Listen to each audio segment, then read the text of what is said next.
Good morning, children. Welcome back to your bio class after your summer vacation.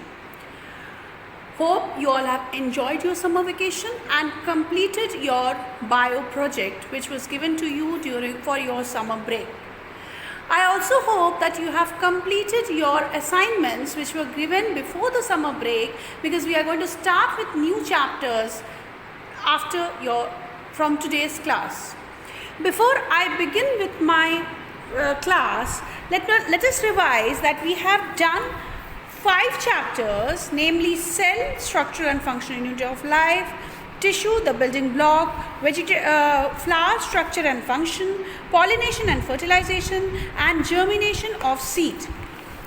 We also had a virtual class on the last day of your before your break, and in that you have discussed your problems. I have almost cleared all your doubts. Still, if you have any doubt, you are free to ask by putting up the queries in the portal. I have also uploaded one video regarding vegetative propagation, micropropagation, which is not there this year in your syllabus, but earlier it was there. So I thought you should be knowing few things about vegetative propagation and micropropagation. One more thing, children, like we had a virtual class on the last day before break, similarly we are going to have the virtual classes now on a regular basis, and I hope you all have got the schedule of the virtual class along with the videos and the assignments which are given. If you haven't received, you will receive it very soon, within a day or two, and from Monday onwards we are going to follow both the things. We are going to upload videos as according to your timetable, and we will have virtual class according to the timetable which will be given to you by your class teacher in your WhatsApp group. Now, hope all the assignments are done by you all in the notebook, and I hope you are going to put up your queries, pile up your queries, and keep it ready. When we have the virtual class, you can discuss your doubts regarding any of the chapters which are taught. Now, let's start with a new chapter, that is respiration in plants. What is respiration basically? Respiration is nothing but it is the process of breaking down of food which we are eating and producing energy, or in other words we can say it is oxidation of food.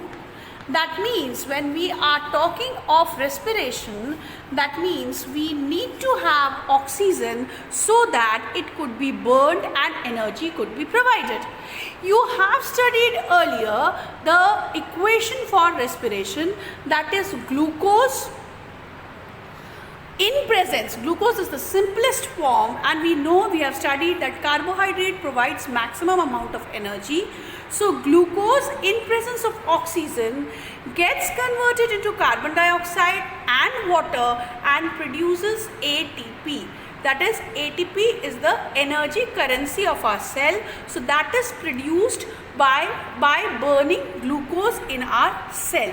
Since this process is occurring inside our cell, so it is called as cellular respiration. This is the basic equation which you have studied in junior classes from 6th onwards, I hope so. Now, when we are talking of respiration in plants or in animals anyways, respiration can be divided into two, that is aerobic and anaerobic respiration. Aerobic respiration means respiration which is occurring with the help of oxygen. Oxygen is required for this aerobic respiration, but for anaerobic respiration, oxygen is not required. It occurs in the absence of oxygen, right? So we have two kinds of respiration, aerobic and anaerobic respiration. Aerobic respiration occurs in presence of oxygen, and anaerobic respiration occurs in absence of oxygen. Now, before I start further, let's discuss about the definition of respiration. Respiration is a process in which release of energy takes place by oxidation of various organic molecules, especially glucose and fat, for cellular use. For the cells to use, that is called as respiration. Now, when I am talking about respiration process, we have studied in the cell chapter that the cell is divided into various parts, right? So, respiration starts in cytoplasm. The glucose molecules, it enters the cytoplasm, where it is broken down in the first step. If it gets ample amount of energy, then oxygen, then it reaches mitochondria, or else the process is finished in cytoplasm itself. So respiration starts in cytoplasm and ends in mitochondria. Depending on this, as I told you, there are two kinds of respiration, aerobic and anaerobic. Anaerobic respiration is not having oxygen, so it starts and ends in the cytoplasm.